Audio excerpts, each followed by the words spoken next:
장난꾸러기. 나는 이른바 장난꾸러기라는 것으로 나를 위장하는 데 성공했습니다. 존경받는 것에서 도망치는 데 성공했습니다. 성적표는 전 과목이 모두 만점이었지만 품행만은 7점이나 6점이어서 그것 또한 집안의 큰 웃음거리가 되었습니다.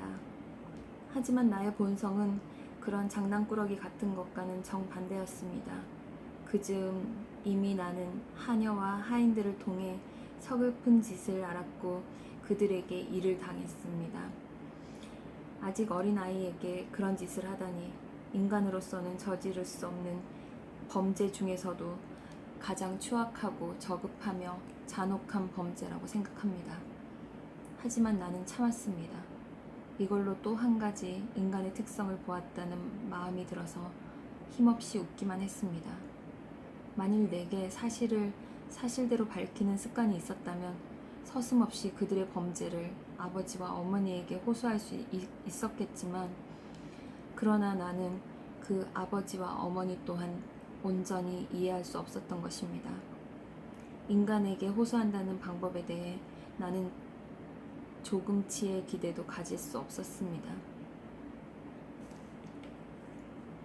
아버지에게 호소해도, 어머니에게 호소해도, 순경에게 호소해도, 정부에 호소해도 결국은 처세술 뛰어난 사람들이 세상에 그럭저럭 통할 만한 변명만 늘어놓는 것이다. 틀림없이 한쪽으로 치우칠 게 뻔하다. 어차피 인간에게 호소하는 건 아무 소용없다. 나는 사실을 사실대로 단 한마디도 말하지 못한 채 꾹꾹 참으며 그렇게 광대짓이나 계속할 수밖에 없다고 생각했습니다. 뭐야? 인간에 대한 불신을 말하는 거야? 네가 언제부터 크리스천이 되었어? 어쩌면 그렇게 비웃을 사람이 있을지도 모르지만 인간에 대한 불신이 곧 종교의 길로 통한다고는 할 수 없지 않겠습니까? 실제로 그렇게 비우는 사람들까지 포함하여 인간은 서로에 대한 불신 속에서 요호하고 뭐고 전혀 생각하지 않고 아무렇지도 않게 태연히 살아가는 거 아닌가요? 역시 내가 어렸을 때의 일이지만 아버지가 소속된 어느 정당의 유명 인사가 우리 마을에 강연을 하러 와서 나도 그 강연을 듣기 위해 하인들을 따라 극장으로 갔습니다. 사람들이 가득하고 이 마을에서도 특히 아버지와 친하게 지내는 사람들이 모두 나와 크게 박수를 치고 있었습니다.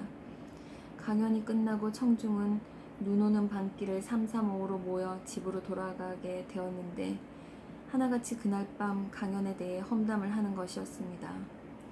그 속에는 아버지와 절친한 사람들의 목소리도 섞여 있었습니다.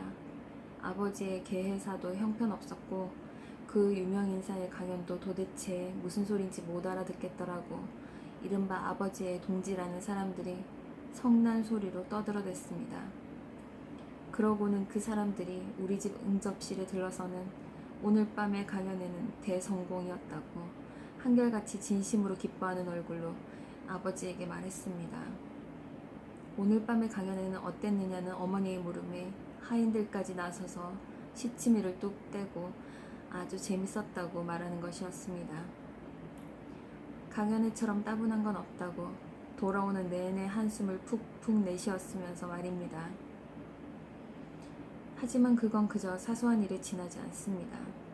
서로 사기를 치면서도 다들 이상하게 아무 상처도 입지 않고 서로 속이는 것조차 깨닫지 못하는 것처럼 실로 훌륭한, 그야말로 맑고 밝고 명랑한 불신의 사례가 인간의 삶에 가득한 것입니다. 하지만 나는 사람들이 서로가 서로를 속인다는 것에 딱히 특별한 흥미는 없습니다.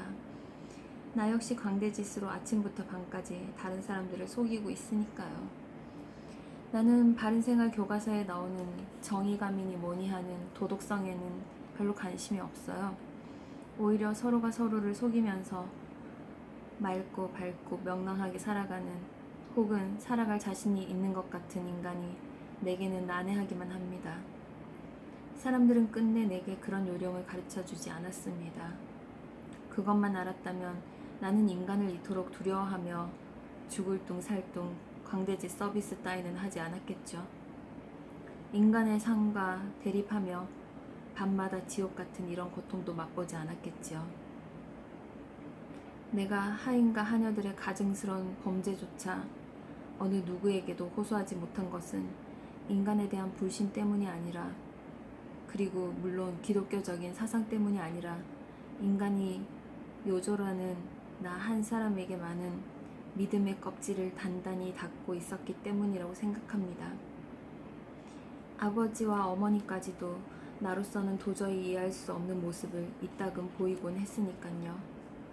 어느 누구에게도 호소하지 못하는 나의 그런 고독한 향기를 수많은 여성들이 본능적으로 감지했고, 그것이 훗날 이런저런 여자들이 내게 빨려드는 요인의 하나였다는 생각이 듭니다. 즉, 여자들에게는 내가 연애의 비밀을 지켜줄 수 있는 남자로 보였다는 얘기입니다.